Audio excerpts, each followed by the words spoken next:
अस्सलाम वालेकुम वरहमतुल्लाहि वबरकातुहू। औज़ु बिल्लाहि मिनश शैतानिर रजीम। बिस्मिल्लाहिर रहमानिर रहीम। अस्साबिखून अस्साबिखून उलाइकल मुक़र्रबून फ़ी जन्नातिन नईम सुल्लतुम मिनल अव्वलीन व ख़लीलुम मिनल आखिरीन अला सुरुरिम मौज़ूना।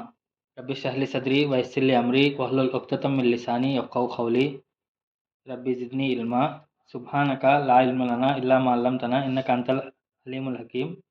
కరుణామయుడు, కృపాకరుడు, పాలకుడు, పోషకుడు, మనందరి సృష్టికర్త అయినటువంటి అల్లా పేరుతో ప్రారంభిస్తున్నాను.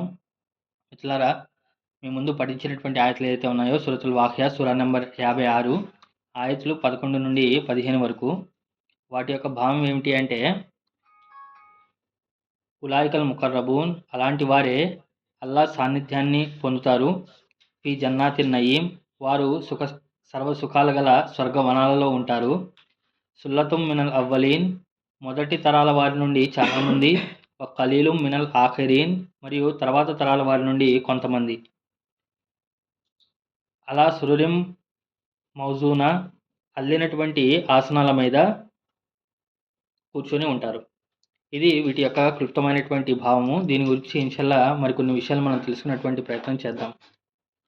మిత్రులారా, అల్హమ్దుల్లా, అల్లా కారుణ్యము, అల్లా కృప వల్ల మనము రంజాన్ మాసాన్ని పూర్తి చేసుకున్నాము. మరియు రంజాన్ నెల ఏదైతే ఉందో అది పూర్తిగా ఖురాన్ సంబంధించినటువంటి నెల. ఖురాన్ అవతరించింది కాబట్టి రంజాన్ నెలలో మనం ఉపవాసం ఉన్నాము. అదేవిధంగా ఖురాన్ అవతరించింది కాబట్టి సృష్టికర్త అయినటువంటి అల్లా ఈ ఖురాన్ పొందినందుకు గాను మీరు పండగ చేసుకోండి, ఫల్ యఫ్రహు వబిజాలికా అన్నాడు. అంటే ఏమిటంటే దాని గురించి మీరు ఆనందపడండి, సంబరపడండి, పండగ చేసుకోండి అని చెప్పేసి చెప్పడం వల్ల మనం రంజాన్ పండుగ ఏదైతే ఉందో అది కూడా మనం జరుపుకోవడం జరిగింది. సో ఈ సమయంలో ఏమిటి అంటే, మనం ఒక రంజాన్ నుండి మరొక రంజాన్ వరకు మనం ఖురాన్కి ఎంత దగ్గర అయ్యాము, ఖురాన్లో ఎంత లోతైనటువంటి విషయాలు మనం నేర్చుకోగలిగాము అనేటువంటి విషయాన్ని మనం ఆత్మ పరిశీలన చేసుకోవాలి. ప్రతి ఒక్కరూ కూడా ఈ రంజాన్ నుండి వచ్చే రంజాన్కి నేను ఎంత ఖురాన్ని నేను అర్థం చేసుకోగలిగాను, ఎన్ని ఆయతులు నేను వివరణ తెలుసుకోగలిగాను, నేర్చుకోగలిగాను అనేటువంటి ఆత్మ పరిశీలన మనలో ప్రతి ఒక్కరు కూడా చేసుకోవాలన్నమాట. అల్హమ్దుల్లా, ఇప్పుడు రంజాన్ అయిపోయింది, మొదటి నెల మనం ప్రారంభిస్తున్నాం కాబట్టి ఇక్కడ నుండి మళ్ళీ వచ్చే రంజాన్ అంతవరకు మనం ఎంతవరకు ఖురాన్కి దగ్గర అవుతాం అనేది ఒక స్కేల్ అనేది, ఒక అండర్స్టాండింగ్ అనేది మనం పెట్టుకుంటే ఇన్షల్లా దానికి దగ్గరగా మనం అవుతాం అనమాట. ఎందుకంటే మనం ఎంత మాట్లాడుకున్నా ఏం చేసినా సరే ఇది ఖురాన్ గురించే ఉంటుందన్నమాట. రెండోది ఏమిటి అంటే, ఇక్కడ మన క్లాస్లో జాయిన్ అయినటువంటి వాళ్ళు మరియు ఎవరైతే ఆన్లైన్లో ఉన్నారో మరియు ఆఫ్లైన్లో ఉన్నారో, ఇది ఖురాన్ అనేది ఎలా ఉంటుంది అంటే దీంట్లో స్టేజెస్ అనేది ఉంటుందండి. ఈ లెర్నింగ్ ప్రాసెస్లో ఏమిటి అంటే వివిధ దశల్లో మనం దీన్ని నేర్చుకోవాల్సినటువంటి అవసరం ఉంటుందన్నమాట. అంటే కొంతమంది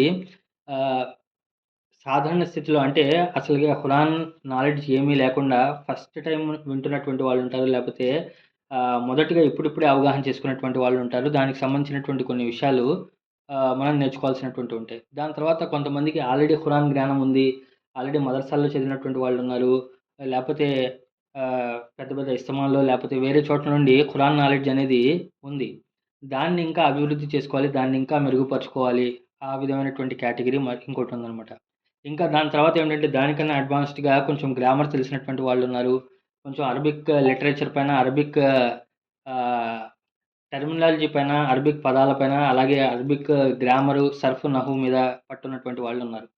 వాళ్ళందరూ కూడా ఏమిటి అంటే ఇంకా దీంట్లో ఈ చెప్పేటువంటి దర్శలు ఏమిటి అంటే దీంట్లో వచ్చేటువంటి అరబిక్ పదాల యొక్క నహు ఏంటి, సర్ఫ్ ఏమిటి, దాని గురించి ఎలా మారుతున్నాయి పదాలు అనేటువంటి విశ్లేషణ కూడా ఉంటుందన్నమాట. కాబట్టి ఈ దర్శి ఫ్రైడే జరిగేటువంటి దర్శి ఏదైతే ఉందో దీంట్లో ఇంచుమించుగా అన్ని విషయాలు కవర్ చేస్తూ ఇటు సాధారణమైనటువంటి విషయాలు ప్రజలకు కూడా అర్థమయ్యేటువంటి విధంగా దాని యొక్క భావాన్ని వివరిస్తూ, అదేవిధంగా కొంచెం అడ్వాన్స్డ్గా ఉన్నటువంటి వాళ్ళకు కూడా బ్యాలెన్స్ చేసేటువంటి ప్రయత్నం చేయడం జరుగుతుందన్నమాట. కాబట్టి ఈ దర్శ ఏదైతే కంటిన్యూగా నడుస్తుందో దీంట్లో వచ్చేటువంటి విషయాలు ఏదైతే ఉన్నాయో అవి ఫాలో అవుతూనే ఇన్షాల్లా ఫ్యూచర్లో ఏమిటి అంటే స్టేజెస్ వైజ్గా, అంటే మొదటి దశలో ఉన్నటువంటి వాళ్ళకి సంబంధించినటువంటి టాపిక్స్ ఏదైతే ఉందో అది మనం ప్లాన్ చేయటం జరుగుతుంది. మరి అదేవిధంగా కొంచెం అడ్వాన్స్డ్గా ఉన్నటువంటి వాళ్ళకి ఏదైతే సబ్జెక్ట్స్ ఏదైతే ఉన్నాయో, ఖురాన్ సంబంధించినటువంటి విషయాలు ఏదైతే ఉన్నాయో అవి ఇన్షాల్లా చేసేటువంటి ప్రయత్నం చేద్దాం అనమాట. సో కాబట్టి ఈరోజు మనం దర్శ ఏదైతే ఉందో అది మనం ఇదివరకు సూరతుల్ వాఖ్యా గురించి మనం మాట్లాడుకోవడం జరుగుతుందన్నమాట. సో సూరతుల్ వాఖ్యా గురించి చెప్తూ స్టార్టింగ్లో ఏమిటి అంటే తీర్పు దినం అనేది తప్పకుండా రానున్నది. ఆ రోజు తప్పకుండా అది ఎస్టాబ్లిష్ అవుతుంది. అది తప్పకుండా మీద పడిపోతుంది. ఒకేసారి సడన్గా వచ్చేసి అందరి మీద వచ్చి పడుతుంది, వచ్చి తీరుతుంది అని చెప్పి చెప్పారు. ఆ రోజు ఏం జరుగుతుంది అంటే ఆ రోజు ప్రజలందరూ కూడా 3 వర్గాలుగా విభజించబడతారు. వాళ్ళెవరు అంటే ముందున్నటువంటి వాళ్ళు, కుడి పక్షం వారు, ఎడమ పక్షం వారు అని చెప్పి చెప్పారనమాట. ఈ 3 పక్షాల వారి గురించి చెప్తూ ముందున్నటువంటి పక్షం వారు సాబిఖూన్ అని చెప్పేసి చెప్పడం జరిగిందనమాట 11వ ఆయతు. అంటే ఏంటంటే ముందున్నటువంటి వాళ్ళు ఎల్లప్పుడూ కూడా ముందే ఉంటారు. ఇహలోకంలో ముందున్నటువంటి వాళ్ళు, అలాగే పరలోకంలో ముందున్నటువంటి వాళ్ళు అని చెప్పేసి 2 విడివిడిగా చెప్పడం జరిగింది. ఇంకా ఏమిటి అంటే అల్లా అమితమైనటువంటి ఆనందంతో వాళ్ళని సంబోధిస్తూ చెప్పినప్పుడు ఏమిటి అంటే ఎప్పుడైనా సరే ఒక పిల్లవాడికి కానీ లేకపోతే ఏదన్నా ఆనందమైనటువంటి విషయాలు, జాయ్‌ఫుల్ ఉన్నటువంటి విషయాలు చెప్పేటప్పుడు ఏంటంటే 2 సార్లు చెప్పడం జరుగుతుందనమాట. ఓకేనా? ఆ విధంగా ఏమిటంటే అస్సాబిఖూన్ అని చెప్పేసి వాళ్ళని బాగా ఎంకరేజింగ్‌గా చెప్పడం శబ్బాష్ అని చెప్పేసి మనం చెప్తాం కదా! అలాగా అస్సాబిఖూన్ అని చెప్పేసి 2 సార్లు సేమ్ పదం యూజ్ చేయడం జరిగిందనమాట. అంటే ముందున్నటువంటి వాళ్ళు ఎంత గొప్పవాళ్ళు వాళ్ళు, ఎంత మధురమైనటువంటి వాళ్ళు అని చెప్పేసి వాళ్ళ గురించి చెప్పడం జరుగుతుందనమాట. సో వాళ్ళు ఎవరు అంటే ఇహలోకంలో అన్ని విషయాల్లో ముందున్నటువంటి వాళ్ళు, సేమ్ అలాగే అదే విషయంలో ఏమిటంటే పరలోకంలో కూడా వాళ్ళు అనేక విషయాల్లో ముందుంటారు అని చెప్పేసి చెప్పడం జరిగిందనమాట. ఇది 10వ ఆయతు వరకు. దానికి 11వ ఆయతు దాని కంటిన్యూషన్‌గా వాళ్ళ యొక్క డీటెయిల్స్ అనేవి చెప్పడం జరుగుతుందనమాట. అంటే ఈ సూరా ఎలా ఉంటుంది అంటే ఫస్ట్ సాబిఖూన్ వాళ్ళ యొక్క పరిచయం ఏదైతే ఉందో, సాబిఖూన్ వారి యొక్క లక్షణాలు ఏదైతే ఉన్నాయో, వాళ్ళకి లభించేటువంటి స్వర్గాతిథ్యం ఎలా ఉంటుందో అది చెప్పడం జరుగుతుందనమాట. దాని తర్వాత కుడిపక్షం వాళ్ళు ఎవరైతే ఉన్నారో, కుడిపక్షం వాళ్ళకి లభించేటువంటి ఆతిథ్యం ఏదైతే ఉందో, ఆ ఆతిథ్యం గురించి చెప్పడం జరుగుతుంది. దాని చివరిగా ఏమిటంటే ఎడమ పక్షం వారి గురించి చెప్పడం జరుగుతుందనమాట. ఓకే. ఈ విధంగా సీక్వెన్స్ అనేది ఉంటుంది. సో ఇప్పుడు ముందున్నటువంటి వాళ్ళకి లభించేటువంటి ఆతిథ్యం ఎలాంటిది? వాళ్ళు ఎలాంటి భోగభాగ్యాలు అనుభవిస్తారు అనే దాని గురించి మనం చెప్తే, వాళ్ళ గురించి ఏం ప్రస్తావిస్తున్నారంటే ఉలాయికల్ ముకర్రబూన్. ఉలాయిక అంటే అలాంటి వారు. అల్ ముకర్రబూన్. ముకర్రబూన్ అంటే ఏమిటంటే వాళ్ళు దగ్గరికి తీసుకురాబడతారు. దగ్గరికి తీసుకొచ్చినటువంటి వాళ్ళు అని చెప్పి చెప్పారనమాట. అంటే ఉలాయికల్ ముకర్రబూన్. ఇక్కడ అర్థం చేసుకోవాల్సినటువంటి ఉలాయిక అనేటువంటి పదం అందరికీ తెలిసిందే. వాళ్ళందరూ అని. అంటే ఎవరు? సాబిఖూన్ వాళ్ళందరూ కూడా అల్ ముకర్రబూన్. వాళ్ళు దగ్గరికి తీసుకురాబడతారు అని చెప్పి చెప్పారనమాట. ఇక్కడ అల్ ముకర్రబూన్ అని చెప్పి దీని తర్వాత ఏమీ ఆబ్జెక్ట్ అనేది ఏమి పెట్టలేదు. అంటే దాని తర్వాత ఇంకో పదం ఏమీ వాడలేదు. అంటే ఇక్కడ లా ఖైద్ అంటే దానికి ఏమిటి అంటే రిస్ట్రిక్షన్ అనేది ఏం పెట్టలేదు. వాళ్ళు దగ్గరికి తీసుకురాబడతారు అని చెప్పి చెప్పారు. దేనికి దగ్గరికి తీసుకురాబడతారు? ఎక్కడికి దగ్గరికి తీసుకురాబడతారు? ఎప్పుడు దగ్గరికి తీసుకురాబడతారు? ఎవరికి దగ్గరగా తీసుకురాబడతారు? ఇయన్నీ లా మెహదూద్ అంటే ఏంటంటే దాన్ని రిస్ట్రిక్ట్ చేయలేదు. ఉలాయికల్ ముకర్రబూన్ అని చెప్పేసి అక్కడ ఆయత్ క్లోజ్ అయిపోయింది. దాని తర్వాత ఫీ జన్నాతిన్ నయీమ్ అని చెప్పి చెప్పారు. అది వేరే ఆయత్ కింద ఉంది. ఇక్కడ ఉలాయికల్ ముకర్రబూన్ అంటే వాళ్ళు దగ్గరికి తీసుకురాబడతారు. దేనికి? ఎవరికి? ఎప్పుడు? ఎలా? ఎందుకు? ఇవన్నీ క్వెషన్ అనేవి లేవనమాట. లైక్ అది అంటే దాంట్లో అక్కడ మనం ఏదైనా పెట్టొచ్చు. అంటే దానికి చాలామంది ముఫస్సిర్లు ఏం చెప్పారు అంటే ఉలాయికల్ ముకర్రబూన్ అంటే వారు అల్లాహకు దగ్గరగా తీసుకురాబడతారు అనేటువంటి ఒక విషయం. రెండో విషయం ఏంటంటే వాళ్ళు ప్రవక్తలకు సమీపంగా ఉంటారు అనేటువంటి విషయం. మూడో విషయం ఏమిటంటే వాళ్ళు దైవదూతలకు సమీపంగా ఉంచబడతారు అనేటువంటి ఇంకో విషయం. ఇంకా ఏమిటంటే వాళ్ళు స్వర్గవనాల్లో ఏదైతే ఉందో అంటే స్వర్గంలో సెలయేళ్ళు ప్రవహిస్తూ ఉంటాయి కదా! ఆ సెలయేళ్ళకి దగ్గరగా ఉంచబడతారు అనేటువంటి విషయము. ఉలాయికల్ ముకర్రబూన్ అంటే వాళ్ళు దగ్గరగా ఉంటారు అనేటువంటి విషయాన్ని చెప్పడం జరిగింది. అంటే ఈ సెంటెన్స్ పక్కన ఏమిటంటే మనం ఏదైనా పెట్టుకోవచ్చు అనమాట. ఉలాయికల్ ముకర్రబూన్. అంటే దీన్ని ఖైదు చేయలేదు. అంటే దీన్ని రిస్ట్రిక్ట్ చేయలేదనమాట. ఓకేనా? ఇది ఒక విషయం. దాని తర్వాత ఏమిటి అంటే ఇంకా ముకర్రబ్ అనేటువంటి పదం ఏదైతే ఉందో, కరీబ్ అనేటువంటి పదం ఏదైతే ఉందో, దగ్గరగా తీసుకురాబడ్డారు, దగ్గరగా తీసుకురాబడతారు అని చెప్పి చెప్పారు కదా! ఇది ఖురాన్ టెర్మినాలజీ ప్రకారంగా ఏమిటి అంటే సూరతుల్ యూసుఫ్‌లో మరియు మిగతా చోట్ల మూసా అలైహిస్సలాం వారి గాథలో ఫిరౌన్ ఏమిటి ఆ మాంత్రికులకి ఆహ్, మీరు మూసాకి వ్యతిరేకంగా మీరు మంత్రజాలం చేయండి అంటారు. అప్పుడు ఆ మాంత్రికులు ఏమంటారు అంటే, మాకు లభించేటువంటి ప్రతిఫలం ఏమిటి? ఒకవేళ మేము గెలిస్తే ఏమిటి అంటే, మీరు నాకు దగ్గరగా తీసుకురాబడతారు అని చెప్పేసి చెప్తాడు. ఎవరు? ఫిరౌన్ చెప్తాడు. దగ్గరగా తీసుకురాబడతారంటే అర్థం ఏమిటి? రాజుకి దగ్గరగా తీసుకురాబడతారంటే అర్థం ఏమిటి అంటే, వాళ్ళు ఒక గొప్ప స్టేటస్‌లో పెడతారు. అంటే రాజు తర్వాత మంత్రి పొజిషన్‌లో కానీ, లేకపోతే అడ్మినిస్ట్రేటివ్ దాంట్లో కానీ, లేకపోతే ఒక గొప్ప స్థానంలో వాళ్ళని ఉంచబడతారు అని చెప్పేసి అర్థం అనమాట. అంటే ఖురాన్ పరిభాషలో ఈ ముకర్రబ్ అనేటువంటి పదం ఏదైతే ఉందో ఇది. అలాగే సూర యూసుఫ్‌లో అక్కడ రాజు కూడా తర్వాత ఏం చేశాడంటే అతన్ని నా వద్దకు పంపించండి, నేను అతన్ని స్వయంగా నా కోసమే నేను ఉంచుకుంటాను అంటాడు. అంటే రాజు తన కోసం స్వయంగా నేను అతన్ని నా దగ్గర పెట్టుకుంటాను అంటాడు. అంటే అర్థం ఏమిటి అంటే, నేను అతనికి పెద్ద గౌరవమైనటువంటి స్థానాన్ని, ఉన్నతమైనటువంటి స్థానాన్ని ఇస్తాను అని అర్థం అనమాట. ముకర్రబున్ అంటే ఏంటంటే, ఒక గౌరవప్రదమైనటువంటి స్థానము, ఒక అధికారమైనటువంటి స్థానం ఇస్తాను అనేటువంటి విషయం అనమాట. ఉలాయికల్ ముకర్రబూన్ అంటే. మూడో విషయం ఏమిటి అంటే, ఇక్కడ ఉలాయికల్ ముకర్రబూన్ అన్నారు. ముఖ్తరబూన్ అని చెప్పేసి అనలేదు. వాళ్ళు దగ్గరగా వెళ్ళడానికి ప్రయత్నం చేస్తారు అని చెప్పి చెప్పలేదు. ముఖ్తరబూన్ అంటే ఏంటంటే, మనం దగ్గరికి వెళ్ళడానికి ప్రయత్నం చేయటం. ముఖర్రబూన్ అంటే ఏమిటి అంటే, వేరే వాళ్ళు మనల్ని దగ్గరికి తీసుకెళ్ళటం. అంటే ఏమిటి అంటే, ఆ రోజు ఏం జరుగుతుందంటే, అల్లా మనల్ని దగ్గరికి తీసుకుంటాడు. మనం దగ్గరికి వెళ్ళడానికి ప్రయత్నం చేయడం కాదు. ఇక్కడ మనం చేసేది ఏమిటి అంటే, మనం అల్లాకి దగ్గరికి వెళ్ళడానికి మనం ప్రయత్నం చేయాలి. కానీ అక్కడ ఏం జరుగుతుంది అంటే, అల్లా స్వయంగా మనల్ని దగ్గరికి తీసుకుంటాడు. రెండిటికి చాలా తేడా ఉంటుంది. అరబిక్‌లో ఏమిటి అంటే, ఒక చిన్న పదం మారినా సరే మనకేమిటి అంటే, దాని యొక్క అర్థం అనేది మారుతుందనమాట. ఫర్ ఎగ్జాంపుల్ ముఖ్లిస్ అనేటువంటి పదం ఏదైతే ఉందో, ముఖ్లిస్. ముఖ్లిస్ అనేటువంటి పదం ఏంటి అంటే, మనం ఇక్కడ ముఖ్లిస్ అవ్వడానికి మనం ప్రయత్నం చేయాలి. అంటే ఏంటంటే, నా ఇంటెన్షన్స్, నా సంకల్పము, నా యొక్క పనులు, నా ఆచరణ, నా కర్మలు అన్నీ కూడా పవిత్రంగా ఉండటానికి నేను చేసేటువంటి ప్రయత్నం, ఒకవేళ అలా చేస్తే నేను ముఖ్లిస్ అవుతాను. కానీ అదే అక్కడికి వెళ్ళిపోయిన తర్వాత పరలోకంలో ఏం చేస్తారో ముఖ్లాస్ అంటారు. ముఖ్లస్. ఇక్కడ ముఖ్లిస్ అవుతాము, అక్కడ ముఖ్లస్ అవుతాం. అంటే ఏంటంటే అక్కడ అల్లా స్వయంగా మనల్ని ప్యూర్ చేస్తాడు, అల్లా మనల్ని పవిత్రులు చేస్తాడు అని చెప్పి చెప్తారనమాట. అలాగే ఏంటి అంటే ముఖ్తరబూన్ అంటే ఏమిటంటే మనం స్వయంగా వెళ్ళటము. కానీ అక్కడ ముఖరబూన్ అంటే ఏమిటంటే అల్లా స్వయంగా దగ్గరికి తీసుకోవడం, లేకపోతే దగ్గరికి దేవదూతల ద్వారాగా మనకి ఆ ఎత్తైనటువంటి స్టేటస్ ఇవ్వడం, గౌరవప్రదమైనటువంటి స్థాయి ఇవ్వటం, ఇదంతా కూడా స్వయంగా అటు నుండి జరుగుతుంది అని చెప్పి చెప్పడం జరుగుతుంది అనమాట. ఇది దీని తర్వాత ఇదయింది కదా, ఉలాయికల్ ముకర్రబున్ అంటే వాళ్ళు దగ్గరికి తీసుకురాబడతారు అని చెప్పి చెప్పారనమాట. దాని తర్వాత అయితే ఏమిటి అంటే ఫీ జన్నాతిన్ నయీం అని చెప్పి చెప్పారనమాట. ఫీ జన్నాతిన్ నయీం. యాక్చువల్గా మనం మాట్లాడుకోవాలి అంటే అరబిక్ ప్రకారంగా ఈ రెండు ఆయతులు ఏదైతే ఉన్నాయో, ఉలాయికల్ ముకర్రబున్, ఫీ జన్నాతిన్ నయీం, ఈ రెండు కూడా ఒకటే సెంటెన్స్ కింద రావాలి, ఒకటే ఆయత్ కింద రావాలి. కానీ ఇక్కడ ఏమిటంటే ఆయత్ అనేది సపరేట్ చేయడం జరిగింది. అంటే ఏంటంటే ఉలాయికల్ ముకర్రబున్ వాళ్ళ దగ్గరికి తీసుకురాబడతారు.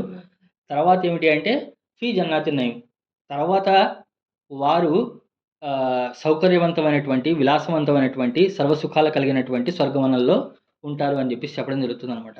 అంటే దీని అర్థం ఏమిటి అంటే అల్లా ఇక్కడ ఆగి ఆలోచించమంటున్నాడు. ఏం ఆగి ఆలోచించమంటున్నాడు అంటే, స్వర్గంలో వెళ్ళటం తర్వాత సంగతి. ఆ రివార్డ్ యొక్క ఆనందాన్ని పొందటం అది వేరే విషయం. కానీ అల్లా యొక్క సామీప్యం పొందటం ఏదైతే ఉందో, కుర్బత్ ఏదైతే మనం దగ్గరతనం ఏదైతే ఫీల్ చేస్తామో అది పెద్ద రివార్డు, గొప్ప రివార్డు. స్వర్గం వెళ్ళటం రివార్డ్ అనేది తర్వాత. దానికన్నా ముందు ఏమిటి అంటే ఉలాయికల్ ముకర్రబూన్ ఏదైతే ఉందో, అంటే అల్లా సాన్నిధ్యాన్ని పొందటం, ఆ దగ్గరతనాన్ని పొందటం ఏదైతే ఉందో అది ఎటర్నల్ రివార్డ్, అది గొప్ప రివార్డ్. దాని తర్వాతే ఏంటంటే అక్కడితో ఆయత్ ఫుల్ స్టాప్ అయిపోయింది కదా.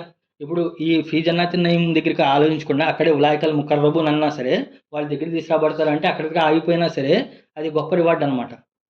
అది ఎటర్నల్ రివార్డ్. దాని తర్వాత అందుకనే దాన్ని వేరు చేసి, దీన్ని వేరు చేసి మాట్లాడటం జరిగిందనమాట. అంటే అల్లా యొక్క సాన్నిధ్యం పొందటం, కుర్బత్ ఏదైతే రావటం ఏదైతే ఉందో అది గొప్ప రివార్డ్ అని చెప్పి చెప్పడం జరిగిందనమాట. దాని తర్వాత ప్రయారిటీ 2 ఏమిటి అంటే, ప్రయారిటీ 1 ఏమిటంటే అల్లాకి దగ్గరికి వెళ్ళటం. రెండోది ఏమిటంటే, రెండో ప్రయారిటీ ఏమిటి అంటే అది స్వర్గానికి వెళ్ళకముందే. స్వర్గానికి వెళ్ళకముందే ఏమిటి అంటే వాళ్ళు అల్లాకి సాన్నిధ్యానికి దగ్గరలో పొందారు అని చెప్పి చెప్తానమాట. సో అల్లా సాన్నిధ్యాన్ని పొందిన తర్వాత రెండో ప్రయారిటీ ఏమిటి అంటే ఫీ జన్నాతిన్ నయీం, వారు జన్నాతిన్ అంటే స్వర్గవనాలు, నయీం అంటే ఏమిటంటే అమితమైనటువంటి కంఫర్ట్ కలిగినటువంటి విషయాలు అని చెప్పేసి అర్థం అనమాట. ఓకేనా. ఫీ జన్నాతిన్ నయీం. సో జన్నత్ అనేటువంటి పదం అందరికీ తెలుసు. జీమ్ నూన్ అనేటువంటి అక్షరాల నుండి వచ్చింది. జన్ అంటే ఏమిటంటే గోప్యంగా ఉండేది, తమ యొక్క చెట్లు వనాలతో ఏమిటి అంటే అది బాగా నీడను కలిగినటువంటిది. గార్డెన్ ఏదైతే అంటే లోపలికి వెళ్ళిపోయిన తర్వాత బయట నుండి కనపడరనమాట. అంత గ్రీనరీలో ఉన్నటువంటి వాళ్ళు కాబట్టి ఆ స్వర్గాల్లో ఉంటారు కాబట్టి జన్న అని చెప్పేసి చెప్పారు. జన్నత్ అని చెప్పి చెప్పడం జరుగుతుందనమాట. దాని తర్వాత నయీం. నయీం అనేటువంటి పదం ఏదైతే ఉందో నూన్ ఐన్ మీమ్, న్యామ అనేటువంటి పదం నుండి వచ్చిందనమాట. న్యామ అనేటువంటి పదం, అన్ఆమ్ అనేటువంటి పదము అన్నీ కూడా ఇవే అక్షరాల నుండి వచ్చింది. అనామ్ అంటే పశువులు. న్యామ అంటే ఏమిటి అంటే బ్లెస్సింగ్, అనుగ్రహము. దాని తర్వాత నౌమా అనేటువంటి పదం, నౌమాన్ అనేటువంటి పదం కూడా ఇదే పదం నుండి వచ్చిందనమాట. నౌమాన్ అనేటువంటి పదం అంతా ఏమిటి అంటే కంఫర్టు, సాఫ్ట్నెస్ ఉండటం, మృదువుగా ఉండటము, మన యొక్క కాలు యొక్క ఈ కింద భాగం ఏదైతే ఉందో, ఏదైతే మెత్తగా ఉంటుందో దాన్ని కూడా నౌమ్ అని చెప్పేసి చెప్పడం జరుగుతుంది అనమాట. న్యామ అంటే ఏమిటి అంటే అది నిలబడటానికి, మనకు నడవడానికి కంఫర్ట్గా ఉంటుంది కాబట్టి. అదే మనకు గుర్రాల్లాగా లేకపోతే జంతువుల్లాగా గట్టిగా డెక్కలు ఇచ్చారనుకోండి, అప్పుడు మనం ఎలా ఉంటాం? మనం నడవడానికి ఉండదు కాదనమాట. మనం నడుస్తున్నా సరే సౌండ్ వస్తది. అలా కాకుండా ఏమిటి అంటే ఈ కింద ఉన్నటువంటి పాదాలు ఏదైతే ఉన్నాయో, అరికాలు ఏదైతే ఉన్నాయో అవి సాఫ్ట్‌గా పెట్టడం జరిగిందనమాట. మనకు ఒక విధమైనటువంటి కుషన్, ఒక విధమైనటువంటి కంఫర్ట్ ఇవ్వడానికి. ఓకేనా? సో, నేను నూన్ అండ్ మీమ్ న్యామ అనేటువంటి పదం ఏదైతే ఉందో కంఫర్ట్. అలాగే న్యామ సౌబ్ అంటారు. ఏదైతే మెత్తటి క్లాత్ ఏదైతే ఉందో, అంటే మనం వేసుకున్నటువంటి ఆహ్, మెత్తనైనటువంటి బట్టలు ఏదైతే ఉన్నాయో దాన్ని కూడా నౌమస్ సౌబ్ అంటారు. దాని తర్వాత మెత్తటి ఆకులు ఏదైతే ఉన్నాయో దాన్ని అన్నారు. దాని తర్వాత ఇమ్రాతుల్ న్యామ అనేటువంటి పదం ఏదైతే ఉందో, ఏదైతే మృదు స్వభావం కలిగినటువంటి స్త్రీలు ఎవరైతే ఉన్నారో, లైట్‌గా మాట్లాడేటువంటి వాళ్ళు ఎవరైతే ఉన్నారో వాళ్ళని న్యామ అంటారనమాట. ఓకేనా? ఇంకా జంతువులు ఏదైతే ఉన్నాయో అనామ్ ఏదైతే ఉందో ఇదే పదం నుండి వచ్చిందనమాట. ఎందుకు అంటే మీరు పశువులు ఆల్రెడీ మనం ఒకసారి చెప్పుకున్నాం. సో, పశువులు ఏదైతే ఉన్నాయో అవి చాలా పీస్‌ఫుల్‌గా వెళ్తూ ఉంటాయి. పీస్‌ఫుల్‌గా వాటి యొక్క పని చేసుకుంటూ ఉంటాయి.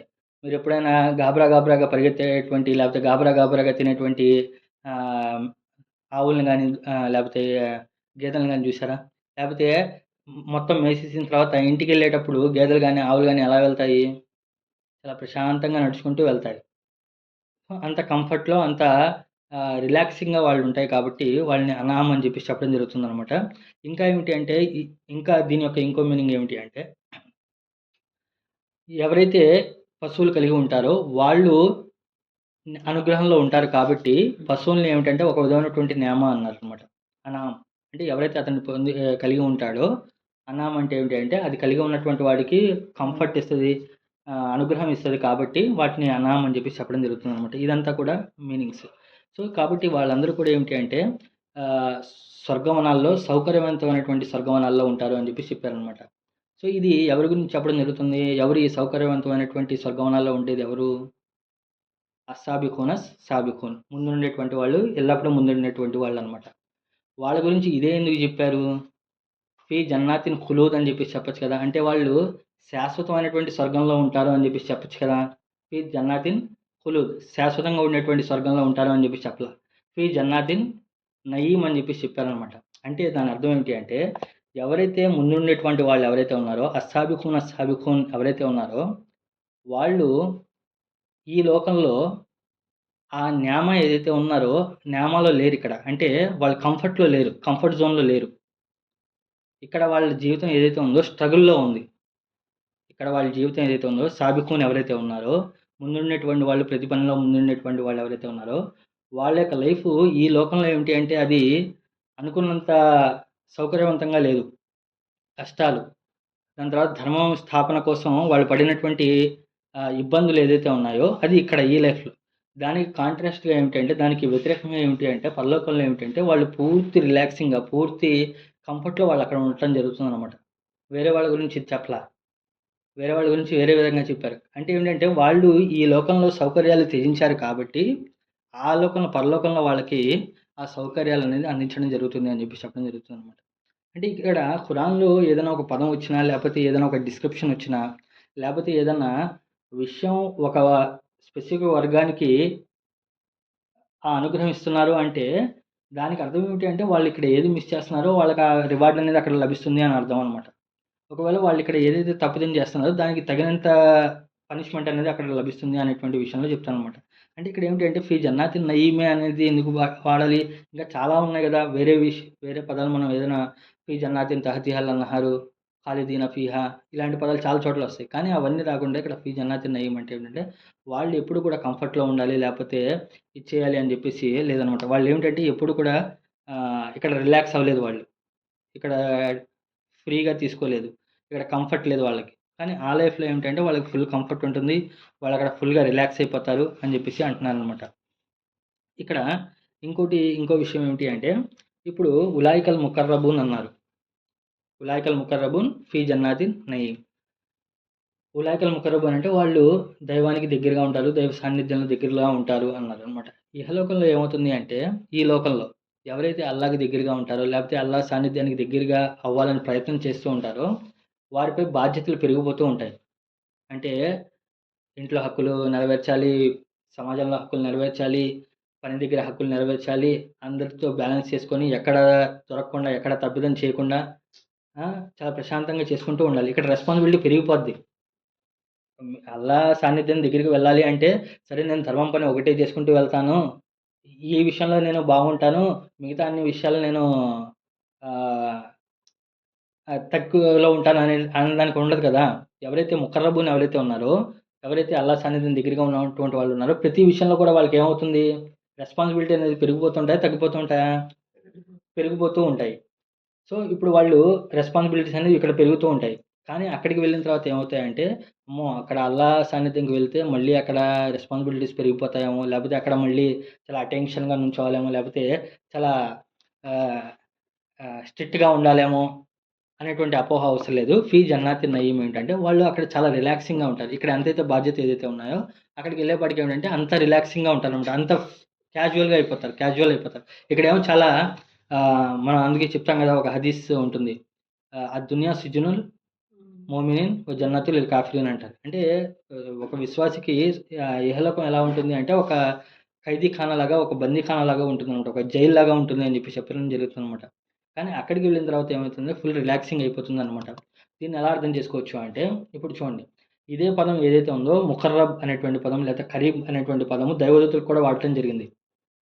ఆహ్, మలాయికల్ ముకర్రబీన్ అని చెప్పేసి చెప్పారు. ఆ! మలాయికల్ ముకర్రబీన్ అంటే దైవదూతలు అల్లా దగ్గరగా ఉండేటువంటి దైవదూతలు అని చెప్పి చెప్పారనమాట. యహ్మిలుల్ అర్ష్ వారు అల్లా యొక్క సింహాసనాన్ని మోస్తూ ఉంటారు అని చెప్పేసి. వాళ్ళకేమిటి అల్లా దగ్గరగా ఉన్నారంటే వాళ్ళకి ఎంత బాధ్యత ఉంటది? ప్రతిదానికి వాళ్ళకి గట్టి బాధ్యత ఉంటదనమాట. కానీ ఎవరైతే మనం విశ్వాసులు ఎవరైతే ఉన్నారో లేకపోతే అస్తాబికున్ ఎవరైతే ఉన్నారో వాళ్ళు ముందుకు వెళ్ళేటువంటి వాళ్ళకి వాళ్ళు ఆ బాధ్యతలు ఏమి ఉండవు. ఇక్కడే బాధ్యతలు అక్కడికెళ్ళిన తర్వాత రిలాక్స్ అయిపోతారు. అది ఎలా అర్థం చేసుకోవచ్చు అంటే ఫర్ ఎగ్జాంపుల్ ఒక రాజు ఉన్నాడు. ఓ రాజు దగ్గర పనిచేసేటువంటి మంత్రి కానివ్వండి, లేపోతే రాజు దగ్గర సలహాదారుడు ఎవరైతే ఉన్నాడో, అతను ఎప్పుడు కూడా ఏంటంటే విజిలెంట్‌గా ఉండాలి. చాలా షార్ప్‌గా, చాలా పని ఒత్తిడితో ఉంటాడు. టెన్షన్‌గా ఉంటాడు. ఒకవేళ తప్పు సలహా ఇస్తే రాజ్యం ఎక్కడ కూలిపోతుందో, లేపోతే పవర్ ఎక్కడ పోతుందో, ఇవన్నీ విషయాలు చాలా మాట్లాడేటప్పుడు కూడా ఏమిటంటే చాలా జాగ్రత్తగా మాట్లాడాల్సొస్తది ఎవరితో? రాజుతో. అదే రాజు యొక్క ఫ్రెండ్ ఉన్నాడనుకోండి, చిన్ననాటి స్నేహితుడు ఉన్నాడు. ఎక్కడి నుండి దూరం నుండి వచ్చాడు. ఒకవైపు మంత్రి కూర్చున్నాడు. ఒకవైపు రాజు యొక్క స్నేహితుడు కూర్చున్నాడు. ఇద్దరు రాజుకి దగ్గరగానే ఉన్నారు. ఇద్దరు కూడా ముకర్రబునే. ఇద్దరు కూడా ముకర్రబునే. మంత్రి కూడా రాజు పక్కనే కూర్చున్నాడు. ఫ్రెండ్ కూడా చిన్ననాటి స్నేహితుడు కూడా రాజు పక్కనే కూర్చున్నాడు. ఇప్పుడు మంత్రికి ఎలా ఉంటుంది? ఇటు పక్కన ఫ్రెండ్‌కి ఎలా ఉంటుంది? మంత్రి ఎలా కూర్చొనుంటాడు? అతని మైండ్‌లో ఏం మొత్ బాధ్యతలు తీసుకొని మొత్తం కూడా ఒక టెన్షన్ వాతావరణంలో కూర్చొనుంటాడు. అదే చిన్ననాటి స్నేహితుడు ఎలా కూర్చొనుంటాడు? చాలా చాలా రిలాక్సింగ్‌గా కూర్చుంటాడు. అతను రాజుతో మాట్లాడేటువంటి సంభాషణ లేకపోతే రాజుతో ఉండేటువంటి దగ్గరతనం ఏదైతే ఉందో, క్లోజ్‌నెస్ ఏదైతే ఉందో, అది ఎంత రాజైనా సరే మావాడేగా అన్నట్టుగా చాలా ఈజీగా క్యాజువల్‌గా మూవ్ అవుతారనమాట. కానీ మంత్రి అలా మూవ్ అవ్వగలడా? మంత్రి అలా అక్కడికెళ్ళిన తర్వాత ఉలాయికల్ ముకర్రబూన్ ఎవరైతే ఉన్నారో, వాళ్ళు అస్సాబికున్ ఉలాయికల్ ముకర్రబూన్ ఈ జన్నాతిన్ నయీం ఏదైతే ఉందో వాళ్ళేంటంటే చాలా రిలాక్సింగ్‌గా దైవ సాన్నిధ్యాన్ని వాళ్ళు ఎంజాయ్ చేస్తూ ఉంటారు. వాళ్ళు రిలాక్సింగ్‌గా ఇంకా అక్కడ బాధ్యతలు వేరే వాళ్ళకి సందేశం ఇవ్వాలి, లేకపోతే వేరే వాళ్ళకి దానం చేయాలి, లేకపోతే వేరే వాళ్ళతో మంచి పనులు చేయాలి. ఇలాంటి ఏం టెన్షన్స్ అక్కడేమి ఉండవనమాట. అక్కడ ప్రశాంతంగా ఉండటం జరుగుతుంది అని చెప్పేసి చెప్పడం జరుగుతుందనమాట. ఓకేనండి. ఈ 2 అర్థమైనాయా?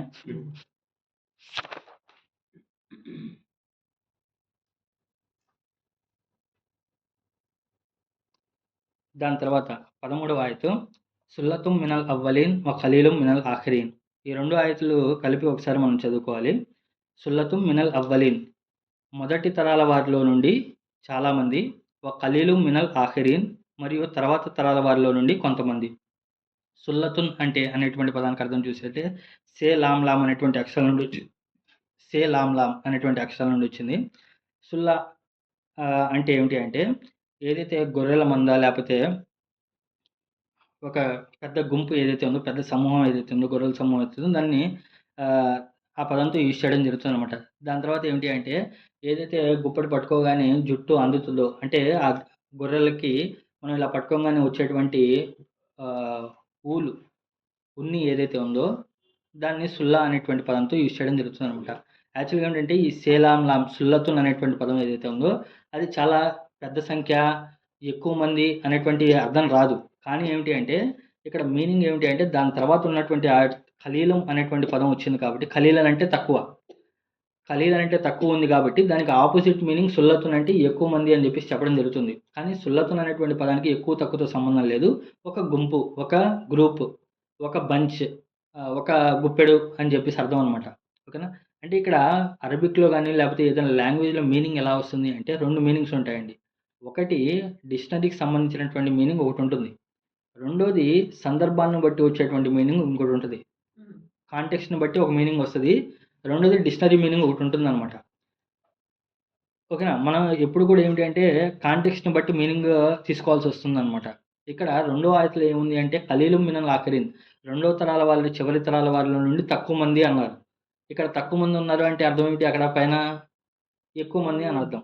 అలాగా సుల్లతుం మినల్ అవ్వలీన్ అనేటువంటి పదంలో ఏంటంటే సే, లాం, లాం అనేటువంటి అక్షరాలు ఏదైతే ఉన్నాయో అది ఒక గ్రూపు, ఒక గుంపు లేకపోతే ఒక ఎక్కువ మంది అన్నమాట. ఓకేనా? చిన్న గ్రూప్ అయినా, పెద్ద గ్రూప్ అయినా సుల్లతున్ అంటే ఏమిటంటే ఒక గ్రూప్ చాలా ఎక్కువ మంది. ఎక్కడి నుండంట మినల్ అవ్వలీన్. మిన్ అంటే నుండి, అవ్వలీన్ అల్ అవ్వలీన్ అంటే ఏమిటి అంటే మొదటి వారు. ముందున్నటువంటి వాళ్ళలో. దాని తర్వాత ఖలీలు మినల్ ఆఖరీన్. ఖలీల్ అంటే ఏమిటి అంటే అంటే మరియు ఖలీల్ అంటే ఏమిటంటే తక్కువ. మినల్ ఆఖరీన్ అంటే ఏమిటి అంటే ఆహ్, మిన్ అంటే నుండి, ఆఖరీన్ అంటే ఏంటంటే తర్వాత వచ్చినటువంటి వాళ్ళు, చివర వచ్చినటువంటి వాళ్ళు. ఆఖిర్ అంటే చివర, అవ్వల్ అంటే ముందు.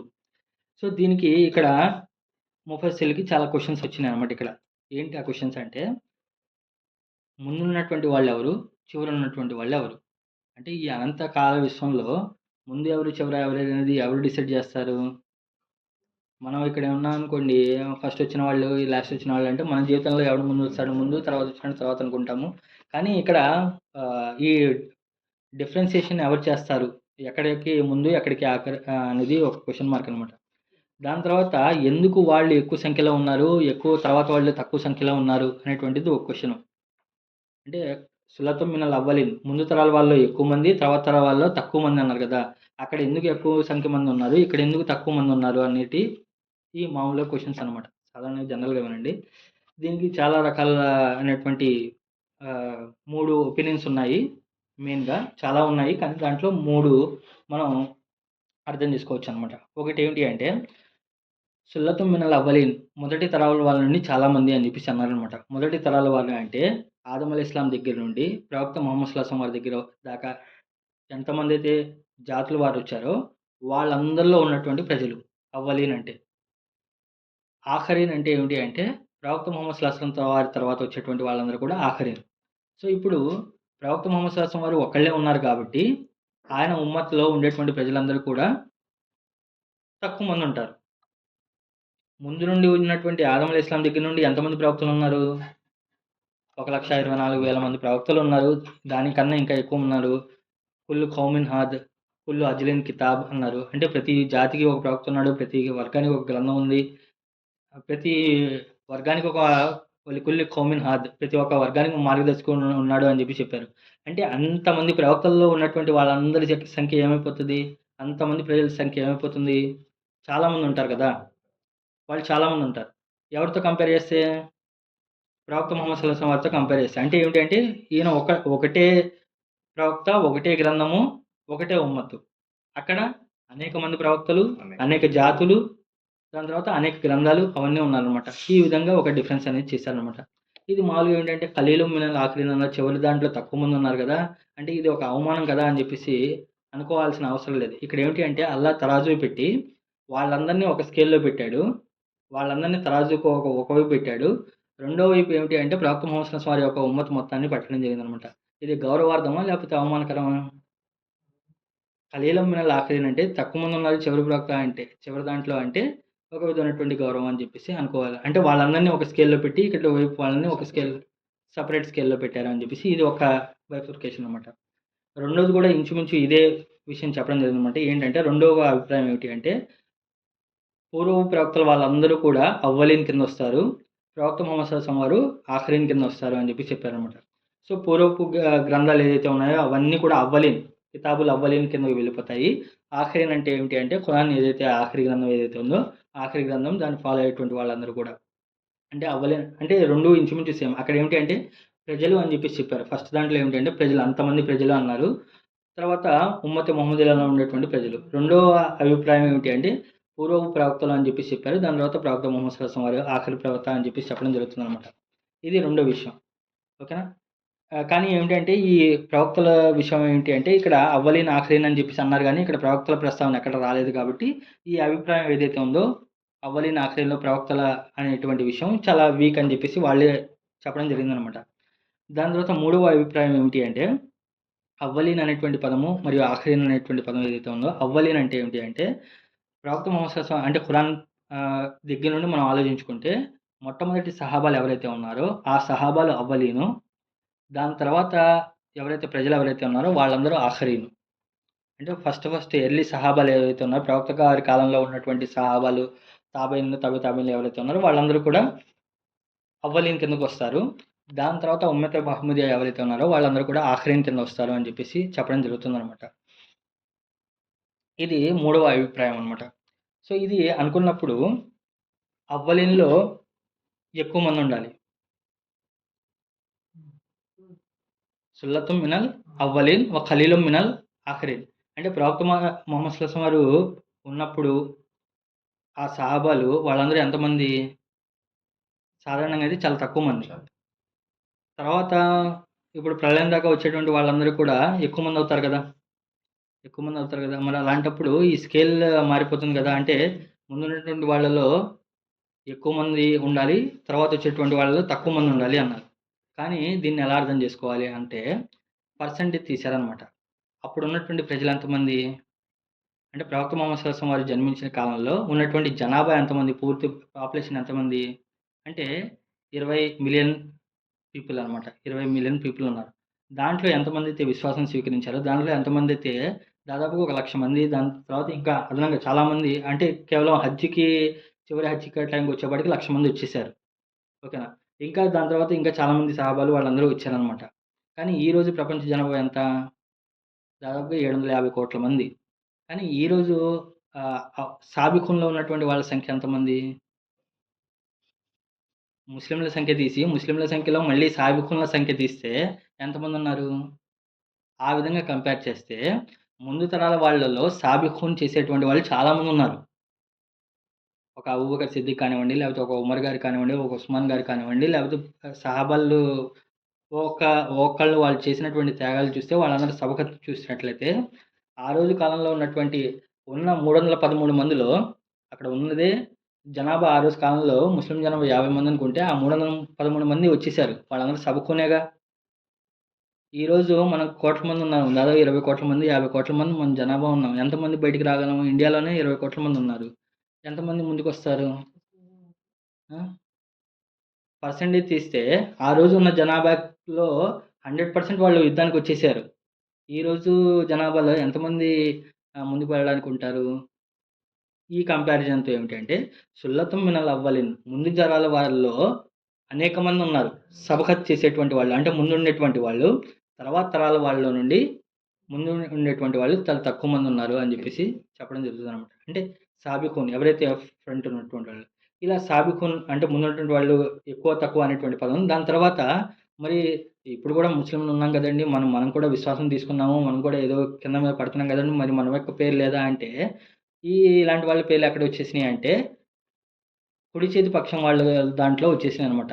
కుడి చేతి పక్షం వాళ్ళ గురించి ఏం చెప్పారు అంటే సుల్లతుం మినల్ అవ్వలీన్ వ సుల్లతుం మినల్ ఆఖరీన్ అని చెప్పేసి అక్కడ ఇద్దరిని బ్యాలెన్స్ చేయడం జరిగిందనమాట.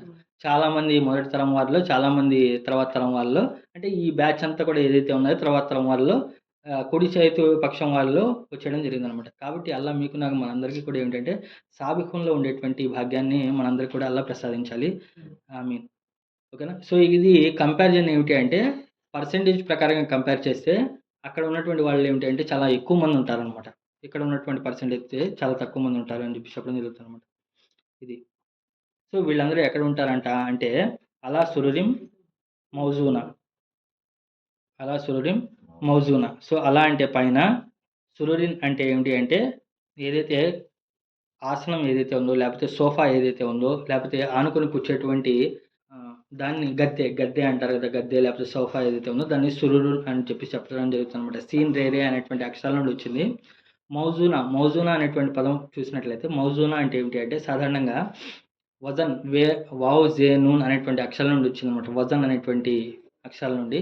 వజినా అంటే ఏమిటి అంటే సో ఇదివరకు రోజుల్లో ఏదన్నా పెళ్లి కూతుర్ని తీసుకెళ్ళడానికి ఏమిటి అంటే పల్లకిలో తీసుకువెళ్ళేవాళ్ళు కదా!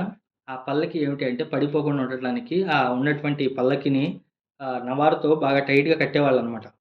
అంటే అది ఊగిపోకుండా ఉండడానికి మళ్ళీ దాన్ని గుర్రంతో గానీ, లేకపోతే వేరే దాని మీద తీసుకెళ్ళేటప్పుడు దాన్ని టైట్‌గా కట్టడానికి యూజ్ చేసేటువంటి తాళ్ళు ఏదైతే ఉందో దాన్ని వజిన అని చెప్పి చెప్పడం జరుగుతుందనమాట. ఇంకా ఏమిటంటే ఏదైతే ఒంటె పైన గానీ, గుర్రం పైన గానీ ఏదైనా ఇది పెడతారు కదా! కూర్చోవడానికి వీలుగా ఉండేటువంటి దాన్ని అది పడిపోకుండా, ఊగిపోకుండా ఉండడానికి గట్టిగా కట్టేటువంటి డబుల్ లేయర్స్ చేసి కట్టేదాన్ని ఏదైతే తాడు ఏదైతే ఉందో దాన్ని వజిన అని చెప్పేసి చెప్పడం జరుగుతుందనమాట. ఇంకా అలాగే ఏమిటి అంటే వజిన అనేటువంటి పదానికి ఏదైతే బాగా ఆహ్, డబుల్ లేయర్స్ వేసి టైట్‌గా స్టిచ్ చేసినటువంటి లేకపోతే నవారు మనం 2 నవార్లేసి మనం అల్లుతాం చూసారా? అలాంటి దాన్ని ఏదైతే ఉందో దాన్ని వజిన్ అని చెప్పేసి చెప్పడం జరుగుతుందనమాట. అలా సురురిం మౌజూనా అనేటువంటి పదానికి అర్థం ఏమిటి అంటే చాలా బాగా గట్టిగా ఉన్నటువంటి చాలా స్ట్రాంగ్‌గా ఉండేటువంటి కుర్చీల పైన అని చెప్పేసి చెప్పడం సోఫాల పైన అని చెప్పేసి చెప్పడం జరుగుతుందనమాట. ఇంకా ఈ మౌజూనా అనేటువంటి పదం ఏదైతే ఉందో అదేమిటి అంటే ఏదైతే సోఫా బాగా పొడవుగా ఉండి, చాలా ఎత్తుగా ఉండి, చాలా స్ట్రాంగ్‌గా ఉంటుందో అలాంటి దాన్ని మౌజూనా అని చెప్పేసి చెప్పడం జరుగుతుంది అని చెప్పేసి చెప్పారనమాట. అంటే ఏమిటి అంటే ఆహ్, ఇక్కడ మనం ఏమిటి అంటే ఇరుకిరుగ్గా కూర్చోవడం అలా ఏమి ఉండదనమాట. అదేమిటంటే చాలా విశాలంగా ఉండి, చాలా కంఫర్ట్‌గా చాలా కూర్చోవడానికి, దాని తర్వాత దాని మీద ఎగిరి గెంతేసినా సరే ఊగిపోకుండా ఉండటానికి అలాంటి దాన్ని అని చెప్పి చెప్తుందనమాట. సో, అలాంటి దానిపైన ఉంటారు అని చెప్పి చెప్పడం జరుగుతుంది. ఇంకా ఏమిటి అంటే సో, ఇక్కడ ఈ లోకంలో ఏంటి అంటే అది చాలా కంఫర్ట్‌గా ఉంటుంది కూర్చోడానికి. ఇది వాళ్ళకి ఎందుకు ఇవ్వబడతం జరుగుతుంది అని చెప్పేసంటే, ఇక్కడ ఇహలోకంలో ఏమిటి అంటే, మనం ఏదైనా ఒక పని చేయడానికి, లేపోతే ఏదైనా ఒక ఫీల్డ్‌లో పైకి వెళ్ళడానికి, లేపోతే ఏదైనా ఒక స్థాయికి గొప్పగా వెళ్ళడానికి ఏమిటి అంటే, చాలా డిస్కంఫర్ట్‌గా, చాలా ఇరుకిరుగ్గా కూర్చోవాల్సి, లేపోతే ఇరుకురైనటువంటి పరిస్థితుల్లో చేయాల్సొస్తది. పని కానివ్వండి, లేపోతే ఏదైనా కానివ్వండి. ఆ! అన్నీ మనం ఏ పని చేసినా సరే చాలా ఇది. సో, మొన్న సునీత విలియమ్స్ గారు పైకి వెళ్లారు. ఎక్కడ స్పేస్ స్టేషన్స్‌కి వెళ్ళడం జరిగింది. సో, అంత స్పేస్ స్టేషన్‌కి వెళ్తే అదేమన్నా విశాలవంతమైనటువంటి ప్రదేశం లేకపోతే కూర్చోవడానికి బాగా అనువుగా ఉండేటువంటిది కౌచెస్ లాగా ఉంటదా అంటే, సో, ఆ 9 నెలల పాటు కేవలం నుంచుంటే నుంచోవడం, కూర్చుంటే కూర్చోవటం అదంతా కూడా చాలా ఇరుకైనటువంటి జీవితం అనమాట. చాలా స్ట్రగుల్ అది.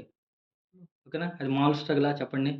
ఎంత ఇదైనా సరే అంటే స్థాయిలో ఉన్నతమైనటువంటి స్థాయి అంత పెద్ద స్థాయిలో కూడా ఏంటి అంటే స్ట్రగుల్ అనేది ఉందనమాట. అంటే కూర్చోవడానికి లేకపోతే నుంచోవడానికి ఇదంతా కూడా. కానీ ఇంత స్ట్రగుల్ పడిన తర్వాత పరలోకంలో ఏమవుతుంది అంటే ఈ మౌజూనా అనేటువంటి పదం ఏదైతే ఉందో చాలా రిలాక్సింగ్‌గా, చాలా కంఫర్ట్‌గా, చాలా విశాలంగా ఏమిటి అంటే ఉండటం జరుగుతుంది అని చెప్పి చెప్తాననమాట. దాని తర్వాత దీని కంటిన్యూషన్ ఏమిటంటే ముత్తకీన అలా ముతకాబిలిన్ అలైహా ముతకాబిలిన్. సో, వాళ్ళు ఆసనాలపై కూర్చుంటారు. ఏదైతే ఆహ్, ఆహ్, అల్ జల్లె జలతారు అల్లినటువంటి ఆసనాల మీద అని చెప్పేసి చెప్పారనమాట. ఇక్కడ బంగారు అనేది లేదు. కానీ బంగారు అనేది యాడ్ చేశారు. సో, అలా సురరిం మౌజూనా వారు అల్లినటువంటి ఆసనాల పైన కూర్చొని ఉంటారు. ముత్తకియీన అలైహా ముతకాబిలీన్. ముత్తకియీన అంటే ఏమిటి అంటే వెనకాల ఆనుకొని కూర్చోవటం. తకియా వావ్, కాఫ్, అలిఫ్ అనేటువంటి అక్షరాల నుండి వచ్చిందనమాట. వికాయ లేకపోతే తవక్కు అనేటువంటి పదం అనమాట. తవక్కు అంటే ఏమిటి అంటే ఏదైనా ఒక దాన్ని సపోర్ట్ తీసుకోవడం. సపోర్ట్ తీసానని తవక్కు అంటారనమాట. మూసా అలైహిస్సలాం వారిని అల్లా ఏంటి నీ చేతిలో ఉంది అంటే నా చేతిలో కర్ర ఉందన్నాడనమాట. ఏం చేస్తావు ఈ కర్రతో అంటే నేను దీన్ని ఒకియా కింద తీసుకుంటాను. అంటే ఏంటంటే నేను దీనిపైన ఆనుకొని నుంచుంటాను అని చెప్పేసి ఆయన చెప్పడం జరుగుతుందనమాట. ఇది. మనం తకియా అంటాం గదా! తకియా అంటే అసల తకియా అది. దాన్ని మనం ఏంటి తకియా అంటాం గదా! దాన్ని మనం ఏం చేస్తాము? దాన్ని ఆనుకొని కూర్చోవడానికి లేకపోతే దానిపైన రెస్ట్ తీసుకోవడానికి మనం తీసుకుంటాం అనమాట. అదే పదం నుండి ముత్తకీన అనేటువంటి పదం వచ్చిందనమాట. సో, అక్కడేమిటంటే ఈ ఎత్తైనటువంటి ఆసనాల పైన వాళ్ళేమిటి అంటే రిలాక్సింగ్‌గా కూర్చొని ఉంటారు. చిల్ అవుతూ ఉంటారు. ఆహ్, ఆనుకొని ప్రశాంతంగా కూర్చొని ఉంటారనమాట. ముత్తకీన అంటే దాన్ని ఆనుకొని కూర్చుంటారు. అలైహ అంటే దానిపైన ముతకాబిలీన్. ముతకాబిలీన్ అంటే ఎదురు బెదురుగా. కబల్, కాఫ్, బే, లామ్ అనేటువంటి అక్షరం నుండి వచ్చిందనమాట. కబల్ అంటే ఏమిటి అంటే ఎదురు బెదురుగా ఒకళ్ళనొకళ్ళు చూసుకుంటూ అని చెప్పేసి చెప్పడం జరుగుతుందనమాట. సో, వాళ్ళందరూ కూడా ఏమిటంటే ఎత్తైనటువంటి, అల్లినటువంటి ఆసనాల పైన ఆనుకొని ఒకరినొకరు ఎదురు బెదురుగా కూర్చొని ఉంటారు అని చెప్పేసి చెప్పడం జరుగుతుందనమాట. ఇక్కడ ఎదురు బెదురుగా కూర్చొని ఉంటారు అంటే ఎవరికి ఎదురు బెదురుగా కూర్చొని ఉంటారు అనేటువంటి క్వెషన్ వస్తే, దానికి చెప్పినటువంటి విషయం ఏంటి అంటే, పరలోకంలో ఏమిటి అంటే ఎవరెవరైతే అంటే ఒక చాలా మీటింగ్స్, గ్యాదరింగ్స్ అనేవి జరుగుతూ ఉంటాయన్నమాట.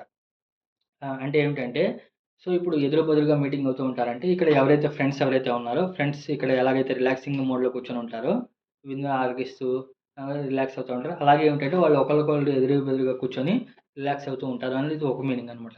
ఇంకా కొంతమంది ఏం చెప్పారు అంటే, సో, అక్కడ ఏమిటి అంటే, ఎవరెవరైతే ప్రవక్తలు ఎవరైతే ఉన్నారో, అంటే ప్రతి ఒక్క విశ్వాసి కూడా, ప్రతి ఒక్క సాబికుని కూడా ఏమిటి అంటే, ఇదివరకు ఉన్నటువంటి సాబికులు ఉంటారు కదా! ప్రవక్తలు కానివ్వండి, సహాబాలు కానివ్వండి, లేకపోతే అక్కడ కూడా గొప్ప గొప్ప అస్తిత్వాలు ఎవరైతే ఉన్నారో వాళ్ళందరితో కూడా ఏమిటంటే ఎదురు బెదురుగా కూర్చోవడం జరుగుతుందనమాట. ఫేస్ టు ఫేస్ కూర్చోవడం జరుగుతుంది అని చెప్పి చెప్తారనమాట. అంటే ఏంటంటే ఆ కూర్చోవడం కూడా ఎలా ఉంటుంది అంటే ఏంటి అంటే ఇప్పుడు ఆ యొక్క ఇదేమిటి అంటే ఇప్పుడు మామూలుగా సాధారణంగా వేరే ఫ్రెండ్స్ కూర్చున్నారనుకోండి, సిట్టింగ్ కూర్చున్నారనుకోండి, చెత్త మాటలు, వేస్ట్ మాటలు అలాంటివి జరుగుతూ ఉంటాయి. కానీ ఆ ఎదురు బెదురుగా కూర్చోవడం ముతకాబిలిని ఎలా ఎలా ఉంటుంది అంటే ఏంటంటే ఒక రిచ్ కాన్వర్జేషన్ అంటే ఏంటి అంటే వారి జీవితంలో జరిగినటువంటి సంఘటనలు, వాళ్ళు ఫేస్ అయినటువంటి అనుభవాలు అవి చెప్తూ ఉంటారనమాట. సో, ఇప్పుడు ఇక్కడ కూడా మనం కూడా ఫర్ ఎగ్జాంపుల్ ఎవరైనా గొప్ప విశ్వాసి మనకు కలుస్తారు అంటే మనం ఎళ్లి కూర్చుంటాం. కూర్చున్న తర్వాత మాట్లాడుకుంటాం. మనం చాలా మీటింగ్స్‌లో కూర్చుంటాం. కానీ ఏ మీటింగ్స్ గుర్తుంటాయి మనకు? ఎవరైతే మంచి వాళ్ళతో మనం కూర్చున్నటువంటి మీటింగ్స్ ఏవైతే ఉన్నాయో, అది కూర్చున్నటువంటి 10 నిమిషాలైనా, అరగంటైనా, లేదా గంట సేపైనా సరే, అవి మనం చాలా ఎక్కువ కాలం గుర్తుపెట్టుకుంటాం అనమాట. అలాగే ఏమిటి అంటే, అక్కడ ఏమిటి అంటే, ఈ సాబికుని వాళ్ళందరూ కూడా ఏమిటి అంటే, వాళ్ళతో ఎదురు బెదురుగా కూర్చుంటారనమాట. దానికి ఒక ముఫస్సిర్‌కి ఒక డౌటొచ్చిందనమాట. సాబికులంటే చాలా మందుంటారు. మరి అంతమంది కూర్చొని, అంతమంది ఎదురు బెదురుగా కూర్చుంటే, అది ఎంత పెద్ద హాల్ అయ్యుంటది. అంతమందిలో అంతమంది ఎలా గుర్తుపెట్టుకుంటారు? అన్ని సార్లు ఎలా గుర్తుపెట్టుకుంటారు? ఇప్పుడు ఒకళ్ళొకళ్ళు ఎదురు బెదురుగా మాట్లాడుకుంటే, లేకపోతే ఒక చిన్న గ్రూపు ఎదురు బెదురుగా మాట్లాడుకుంటే, అది కొంచెం సేపు ఎక్కువగా గుర్తుంటది. కానీ అంతమందిలో ఏదో ఒక స్టేడియంలాగా, పెద్ద స్టేడియంలాగా పెట్టుకొని, ఇక్కడ ఒకడుంటే, ఒక 100 కిలోమీటర్ల దూరంలో ఇంకో అతనుంటే, ఎలా చూసుకోగలుగుతారు ఒకళ్ళనొకళ్ళు? అనేది ఒక క్వెషన్ అనమాట. అక్కడేంటి అంటే, దానికి సమాధానం ఏం చెప్పారంటే, అందరూ అక్కడ నూరుతో ఉంటారు. లైట్‌తో ఉంటారు కాబట్టి, లైట్‌కి ఎనక, ముందు అనేది ఏముండదు గదా! కావాలంటే నువ్వు ఎనకాల నుండి చూసినా, ముందు నుండి చూసినా లైట్ లైటే. అలా అని జెప్పేసి కొంతమంది జెప్పారనమాట. ఇంకా కొంతమంది ఏం జెప్పారు అంటే, ఈ గ్యాదరింగ్స్ ఏదైతే ఉన్నాయో, ఎదురు బెదురుగా కూర్చోవడం ఏదైతే ఉన్నాయో, అక్కడ ప్రతిరోజు కూడా ఒక మీటింగ్స్ జరుగుతూ ఉంటాయనమాట. అంటే ఏమిటంటే, ఒక గ్రూప్ వాళ్ళు, మరొక గ్రూప్ వాళ్ళతో ఎదురు బెదురుగా కూర్చొని, వాళ్ళ యొక్క అనుభవాలు షేర్ చేసుకుంటూ ఉంటారనమాట. ఆ గ్రూప్ అయిపోయిన తర్వాత మళ్ళీ ఇంకో గ్రూపు, మళ్ళీ ఇంకో వాళ్ళతో సంభాషణ జరుగుతూ ఉంటుందనమాట. ఓకేనా? అలా మారుతా ఉంటారు. ఓకేనా? అంటే ఒకసారి మూసా ప్రవక్తతో మాట్లాడటం జరుగుతుంది. ఆయన అనుభవాలేంటి, అదేంటి అని చెప్పేసి ఒక డిస్కషన్ అనేది అయిపోతుంది. ఆ ప్రవక్త అయిపోయిన తర్వాత ఈసా అలైహిస్సలాంతో కూర్చొని ఎదురు బెదురుగా మాట్లాడటం జరుగుతుంది. ఆ డిస్కషన్ అనేది జరుగుతూ ఉంటది. దాని తర్వాత ప్రవక్త ముహమ్మద్ సల్లల్లాహు అలైహి వసల్లం వారితో ఒక డిస్కషన్ అనేది జరుగుతది. ఒక గ్యాదరింగ్ అనేది జరుగుతది. దాని తర్వాత సహాబాలతో, ఉమర్ గారితో, ఉస్మాన్ గారితో, దాని తర్వాత అబూబకర్ గారితో ఇలా ఎదురు బెదురుగా ఏమిటి అంటే జరుగుతూ ఉంటది. అది ఎంత రిచ్ కన్వర్జేషన్ ఉంటది. అసలా ఆహ్, విశ్వాసం యొక్క స్టేజ్ ఎక్కడి దాకా ఎళ్ళిపోతదక్కడ? ఆ పీక్ దాకా ఉంటుందనమాట. ముత్తకీన అలా ఆహ్, ముతకాబిలీన్. సో, ఇప్పుడు అంత పెద్ద అస్తిత్వం వచ్చాడు గదా! మూసా అలైహిస్సలాం వారున్నారు. ఆయనతో నుంచొని మాట్లాడాలంటే ఆయనకు ఎక్కడ గుద్దు గుద్దితే ఎక్కడ ఇదైపోతాం అనేటువంటి భయం అవసరంలా. దాన్ని రిలాక్సింగ్‌గా ఎక్కడ అంటే ముత్తకీన అన్నారు. ముత్తకీన అంటే ఏంటంటే, అమ్మో! ఆయనొచ్చారు గదా! అని జెప్పేసి స్ట్రెయిట్‌గా ఇలా చేతులు కట్టుకొని కూర్చోవడం, లేపోతే బిగుసుకుంటూ కూర్చోవడం అనేది కాదనమాట. ముత్తకీన అంటే ఏంటంటే, ఆయన రిలాక్స్‌గా కూర్చొనుంటారు. మనం కూడా ఏంటి అంటే రిలాక్సింగ్‌గా వాళ్ళతో పాటు ముత్తకీన అనేటువంటి పదం అనమాట. ఇక్కడ చూసినట్లయితే సెంటర్‌లో ఆసనాలపై కూర్చోవటము, ముతకాబిలీన్ అనేది ఆసనాల్లో కూర్చోవడం అనేది ఫస్ట్ చెప్పారు. ముతకాబిలీన్ అంటే ఏమిటంటే ఎదురు బెదురుగా చూడటం అనేది తర్వాత చెప్పారు. ఈ రెండిటికి మధ్యలో ఏం చేశారంటే సెంటర్‌లో ఏమిటి అంటే ముత్తకీన అనేటువంటి పదాన్ని పెట్టారనమాట. ముత్తకీన అంటే ఏంటంటే రిలాక్స్‌డ్‌గా కూర్చోవడం. అంటే ఎత్తైనటువంటి ఆసనాల్లో అది రాయల్ సీటింగ్ అనమాట. అంటే ఫర్ ఎగ్జాంపుల్ ఇప్పుడు మామూలు మన ఇళ్లల్లో కూర్చొని భోజనం చేసేటప్పుడు గానీ, లేకపోతే ఇళ్లల్లో కూర్చున్నప్పుడు గానీ, ఎలా పడితే అలా కూర్చుంటాం మనం కుర్చీల్లో. ఓకేనా? అదే మనం ఒక ప్రైమ్ మినిస్టర్ హాల్‌లో కూర్చున్నప్పుడు గానీ, లేకపోతే ప్రెసిడెంట్ ముందు కూర్చున్నప్పుడు గానీ, కూర్చోమన్నారనుకోండి ఎలా కూర్చోవాలి? నా ఇష్టం వచ్చినట్టు నేను కూర్చుంటానంటే ఊరుకుంటారా? అక్కడ ప్రోటోకాల్ ఉండేది. ప్రోటోకాల్ ప్రకారం కూర్చోవాలి. కానీ ఇక్కడ ఏమిటి అంటే, అంత ఎత్తైనటువంటి ఆసనాలు మొత్తం ఒక వెల్ క్లాస్డ్ సోఫా సెట్టు ఇవన్నీ ఉంటాయి. దాని తర్వాత ఉండేటువంటి వాళ్ళు కూడా అందరూ కూడా పెద్ద పెద్ద ప్రవక్తలు, పెద్ద పెద్ద వాళ్ళుంటారు. ఎదురు బెదురుగా కూర్చొనుంటారు. సో, అలాంటప్పుడు కూడా ఏంటి అంటే, అమ్మో! బిగుసుకొని కూర్చోవాలి, కాళ్ళు నొప్పులు పుడుతున్నాయి అనేటువంటి ఇదేం అవసరం లేదు.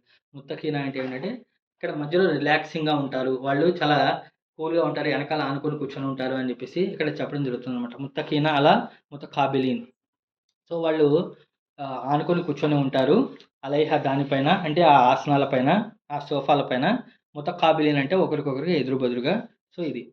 సో, ఇది ఇక్కడ ఎందుకు చెప్పడం జరుగుతుంది అంటే, సూరతుర్ రెహమాన్ ఏదైతే ఉందో, దీని ముందు సూరా ఏదైతే ఉందో, ఆ సూరతుర్ రెహమాన్‌లో ఉన్నటువంటి అన్నీ కూడా ఏమిటి అంటే, పర్సనల్ లైఫ్ సంబంధించినటువంటి విషయాలు చెప్పారనమాట. ప్రైవసీకి సంబంధించినటువంటి విషయాలు. అంటే ఒక విశ్వాసి అక్కడికి వెళ్తే, అక్కడేమిటి అంటే తనకు స్వర్గవనాలు లభిస్తాయి, నీడలు లభిస్తాయి, హూరున్ ఈన్ అంటే సుందరమైనటువంటి కన్యలు లభిస్తారు. అతను ఆసనాలపై, తివాచీలపై కూర్చొని ఉంటాడు. పరదాల్లో ఉంటాడు. ఫీ అక్మామిన్ అని చెప్పేసి అన్నారు. పరదాల్లో ఉంటాడు. చాలా సముద్రానికి దగ్గరగా ఉంటాడు. అంటే ఆహ్, నదులకి దగ్గరగా ఉంటాడు. అదంతా కూడా ఏంటంటే ప్రైవేట్ లైఫ్ గురించి అక్కడ ఎక్కువగా చెప్పడం జరిగిందనమాట. మొత్తం ప్రైవేట్ లైఫే. సూరతుల్ రెహమాన్‌లో ఏం చెప్పారు? ప్రైవేట్ లైఫ్ గురించి చెప్పారు. సో, మనిషి కేవలం ప్రైవేట్ లైఫ్ ఒకటే ఉంటే సరిపోద్దా? పబ్లిక్ లైఫ్, సోషల్ లైఫ్ అనేది ఒకటుంటది గదా! ఈ సూరతుల్ వాక్యాలో మొత్తం కూడా ఏమిటి అంటే సోషల్ లైఫ్ అనమాట. ఎదురుబెదురుగా ముతకాబిలీన్ ఆహ్, ప్రవక్తలతో సంభాషణ, వాళ్ళందరితో కూర్చొని ఉండటం, ఈ గ్యాదరింగ్సు, పార్టీ టైప్ అనమాట. అక్కడ వేరేగా ఉంటుంది. అక్కడేమిటంటే కేవలం మీరు, మీ భార్యలు, సహవాసులు ఉంటారు అని జెప్పేసి అక్కడ మొత్తం అదే ఉంటుందనమాట. ఇక్కడికొచ్చేపాటికి ఏమిటి అంటే సోషల్ లైఫ్‌లో ఉంటది అని జెప్పేసి చెప్తున్నాననమాట. దాని తర్వాత ఏంటి అంటే కంటిన్యూస్‌గా యతూఫు అలైహిం విల్దానుం ముఖల్లదున్. సో, వారికేమిటంటే యతూఫు అంటే తవాఫ్ చేస్తూ ఉంటారు, తిరుగుతూ ఉంటారు. అలైహిం అంటే వారి దగ్గర. విల్దానున్ అంటే ఏమిటంటే చిన్నపిల్లలు, పసివాళ్ళు, బాలులు. ముఖల్లదున్ అంటే శాశ్వతంగా యవ్వనంగా ఉండేటువంటి బాలులు వాళ్ళ చుట్టూ తిరుగుతూ ఉంటారు అని చెప్పి చెప్పారనమాట. ఇదంతా కూడా ఏమిటి అంటే ఒక సోషల్ లైఫ్, సోషల్ గ్యాదరింగ్‌లో ఏం జరుగుతుందో అది చెప్పడం జరుగుతుందనమాట. ఇన్‌షాల్లా ఈ ఆయత్ గురించి మళ్ళీ ఇన్‌షాల్లా వచ్చే వారం క్లాస్‌లో మనం మాట్లాడుకుందాం. సో, ఈరోజు చెప్పినటువంటి విషయాలు ఏమిటి అంటే 11-16 దాకా ఆయతులు. అదేమిటి అంటే ఉలాయికల్ ముకర్రబూన్ వారే సమీపానికి దగ్గరికి తీసుకురాబడేటువంటి వాళ్ళు. ఎవరు అస్సాబికున్ ముందుండేటువంటి వాళ్ళు దగ్గరికి తీసుకురాబడతారు. ఫీ జన్నాతిన్ నయీం సర్వ సౌకర్యాలు కలిగినటువంటి స్వర్గవనాలలో. సుల్లతుం మినల్ అవ్వలీన్ వ ఖలీలుం మినల్ ఆఖిరీన్. ముందు తరాల వాళ్ళ నుండి చాలామంది ఉంటారు. తర్వాత తరాల వాళ్ళ నుండి చాలా కొద్ది మంది ఉంటారు. అలా సురురిం మౌజూనా వారు ఆసనాల పైన కూర్చొని ఉంటారు. ముత్తకీన అలైహా ముతకాబిలీన్ దిండ్లకు ఆనుకొని ఎదురు బెదురుగా కూర్చొని ఉంటారు అని చెప్పేసి చెప్పడం జరుగుతుందనమాట. కాబట్టి అల్లా మీకు, నాకు, మనందరికీ కూడా సాబికుల్లో చేరేటువంటి భాగ్యాన్ని ప్రసాదించుగాక. మరి అదేవిధంగా ఖురాన్‌ని మరింత బాగా అర్థం చేసుకొని ఆచరించే భాగ్యాన్ని మనందరికీ కూడా ప్రసాదించుగాక. ఆమీన్. వాఖిర్ దఅవానా అల్హమ్దులిల్లాహి రబ్బిల్ ఆలమీన్.